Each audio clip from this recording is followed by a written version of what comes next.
Banners promoting Britain's upcoming election were paraded down the streets of Kabul last week. Flyers were handed out that told Afghans about the foreign policies of Britain's top party leaders. It's a campaign to inform Afghans about Britain's election, because some of them are going to be voting in it. They will choose the political party they think has the best policy for Afghanistan and then text or email that choice to a voter in Britain who will cast it for them. Current Prime Minister Gordon Brown has a supporter here. I have done my selection and I've selected him to give my vote. And before this, he has done many things for Afghans. But so too does his top rival. I decided to give to Conservative Mr. David Cameron. Why? Because he has a clear policy regarding Afghanistan. Back in Britain, when voters go to the polls in a general election May 6th, several thousand will cast their ballot for a candidate chosen by a person living in Afghanistan, Bangladesh or Ghana. May Abdullah helped set up the project. She describes how the voting works. Anybody in these three countries can text a local number with how they want to vote. And then on election day, somebody in the UK will receive that text message and carry out that vote on their behalf. Give Your Vote was started up last year by a handful of young people from an activist group called Egality. Liberal Democrat, Labour Party,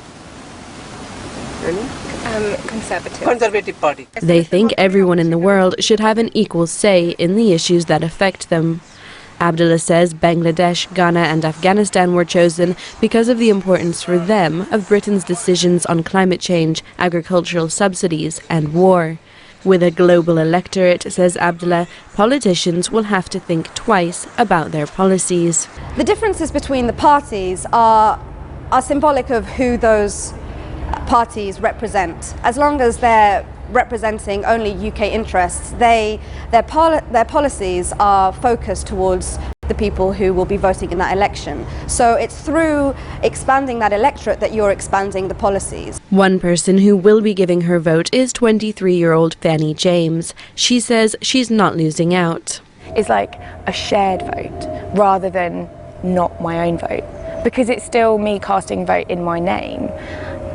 I'm just taking on board someone else's situation. Fanny James is donating her vote, but what about the rest of Britain? We asked a few Londoners. I think it is important to use my vote for myself, but I think there's plenty of other people out there that would be more than willing to give their vote away, given I guess how few people voted in the last few elections. I'm sure there's lots of people willing to give a vote away. No, I wouldn't. I think it's quite important that the people of this country vote for who they want to be in power within our own country. But vote donor Fanny James says she lives in a world where economies, war and climate work on a global scale, and she thinks politics should too. Our democracy is completely national, and it's maintained on a really national scale, and it seems like that hasn't kind of evolved with the rest of the world.